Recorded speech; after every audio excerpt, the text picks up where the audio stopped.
Someone wrote, "The girls are not girling, to be honest."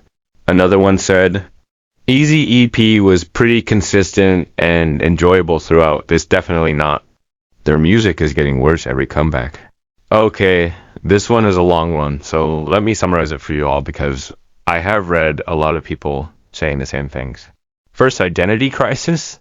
The reviewers feels that Lesserafim is struggling with an identity crisis, lacking a distinct sound to build upon. Their attempts to experiment with different styles, like an easy and crazy, feel unfocused and don't really work for them. Weak album concept. The group leans heavily into a club or hip-hop inspired sound on their fourth mini album and kind of failed. The intro track, Chasing Lightning, is described as boring and drawn out, failing to set an exciting tone for the rest of the album. Best track still falls short, while the title track, Crazy, is considered the best on the EP. It still doesn't stand out in their overall discography. The individual performances of the members aren't memorable enough to elevate the song.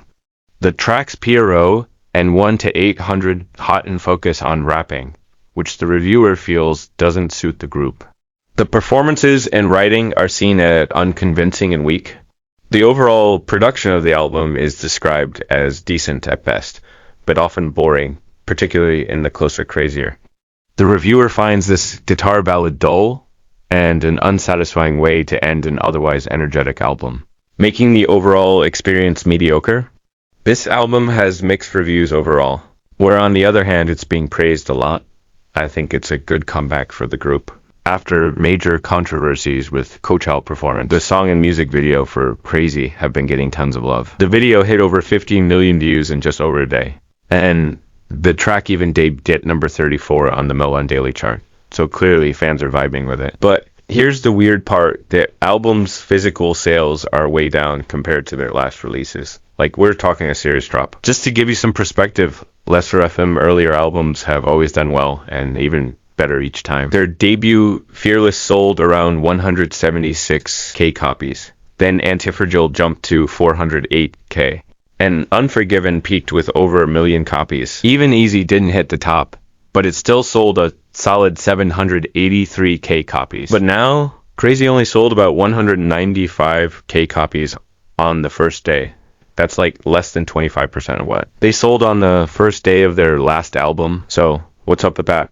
Well, fans and netizens have a few theories. Some are saying there might have been a technical issue with Hantio, the chart that tracks album sales. Apparently, there was a 6-hour freeze that could have messed with the numbers. Others think shipping delays could be part of the problem, which would explain why the sales numbers are so low for a group as popular as Lesserafim. And then there's the idea that their recent live performances when they were at Coachella and did a live encore of Easy. Those performances got a lot of hate and have affected the group's reputation, and some fans think it might have affected the hype for the new album. Like, maybe people were less excited to buy the album after seeing those performances. Crazy definitely have got people talking. Let's break down what's really going on with this new release. So, right off the bat, Lesserafim has been serving serious potential and style since they first hit the scene. Remember when they dropped Fearless and everyone was like, wait, who are these girls? Yeah, they made a statement. But here's the thing. Sometimes their music feels more like it's just chasing after trendy Western pop sounds rather than setting their own path. Now, with Crazy, they're bringing some of that energetic club vibe that we got a taste of with Eve. Psyche and the Bluebeard's Wife. The song's got this fun, kind of quirky vibe.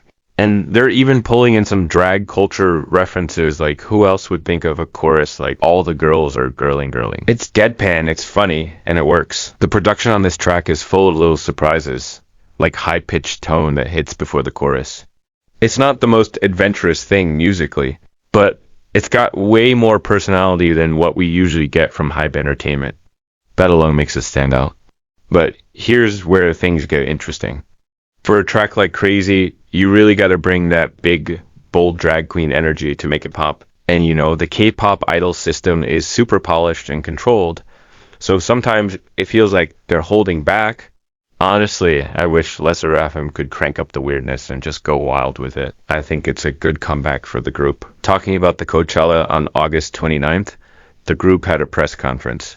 During the event, Chaewon spoke about their Coachella performance, expressing regret but emphasizing how much they learned from the experience.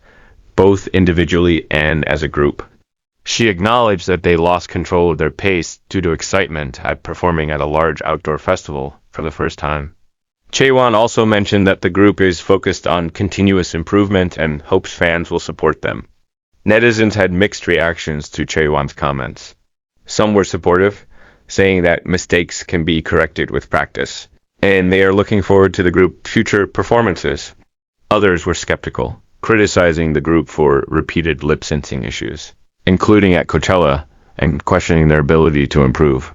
While some fans defended the group, noting that the backlash was overly harsh, others pointed out that the criticism is justified due to the recurring issues. Despite this, there were also fans who noticed the group's determination to work hard and wished them success. I think the Coachella Live was pretty severe, but they can just practice and show improvement. They didn't commit some heinous crime. They need to do well now. I'm looking forward to it. Fighting. No, but idols being bad at singing can be a turn-off, but it's so unsettling how they were beat up worse than criminals. But seeing how you guys couldn't let go of even this post. Yeah. The problem is that this issue of lip-syncing has come up multiple times, and even at Coachella, nothing had improved. Who will trust them now? Recently, I saw them at an award show, and they seemed to be determinedly working hard, fighting. Eunchae also apologized for comments she made during a Weverse live broadcast last March. While talking about high school students having to wake up early in the morning, she commented, "Oh, you all are in school. That must be tough. So tough. I know what it's like. I also had to wake up at 7. Her demeanor and tone, however, didn't sit well with some netizens who found it to be condescending and disrespectful. Netizens accused her of mocking students her age, as an idol living a different life after having dropped out of high school. One tweet particularly went viral saying, "It sounds like you could use some schooling too." This issue was brought up again when she made a grammar mistake in a post thanking Wendy for her gift. Comments like fine. I get that her life is sweet and she has it easy, not going to school, waking up at 11, and having a manager pick her up all the time.